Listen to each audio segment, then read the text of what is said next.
Alright, let's watch this video and get to know how Europe underdeveloped and is still underdeveloping Africa.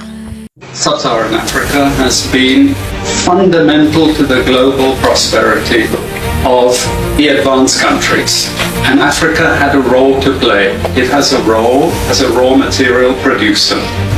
We will not allow Sub-Saharan Africa to escape that. Okay, we do everything to keep Sub-Saharan Africa where it is, also impoverished. It's absolutely vital for the prosperity of everyone else. So let's get clear about that. Okay, and this means all the economic structures, all the global institutions, and the economics we teach everyone is all designed to keep Africa exactly where it is. And whether it is Europe or US or now China, it's always the same.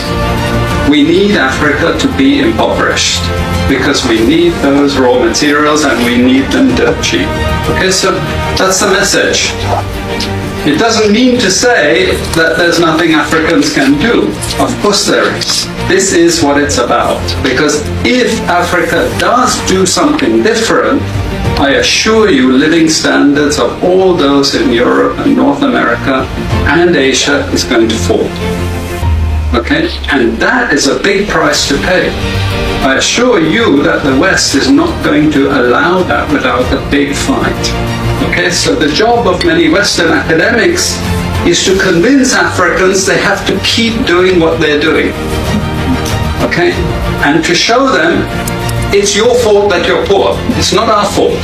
It's your fault that you're poor. You know, so this is what we do in academic institutions. We know the basic forces that have caused this underdevelopment. We know it's colonization. We cannot afford to allow Africa to industrialize and start producing manufactures. Okay, so we will do everything to stop that. And I'm going to show you how we actually block that.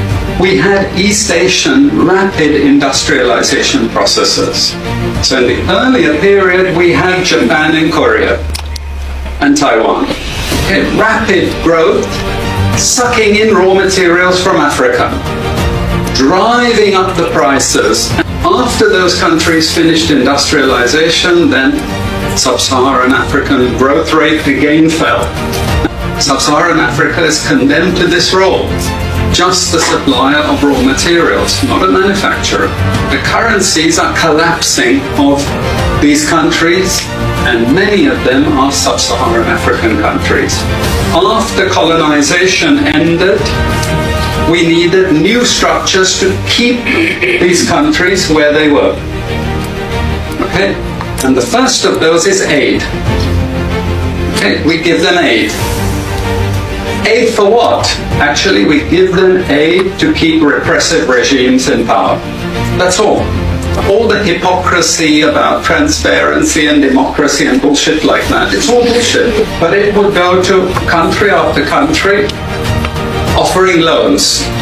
And if the president did not accept a loan, they were killed. It's just economics. It's economic warfare. The rich declare war on the poor. It happens everywhere. It happens in a country. The rich control the government. Of course they do. You really believe you have democracy? Come on. I mean, grow up. Who has all the subsidies and income support? US, Europe. The largest budgets in the world for supporting their farmers are Europe and US. You see, we're keeping them dependent. We're keeping them on a string.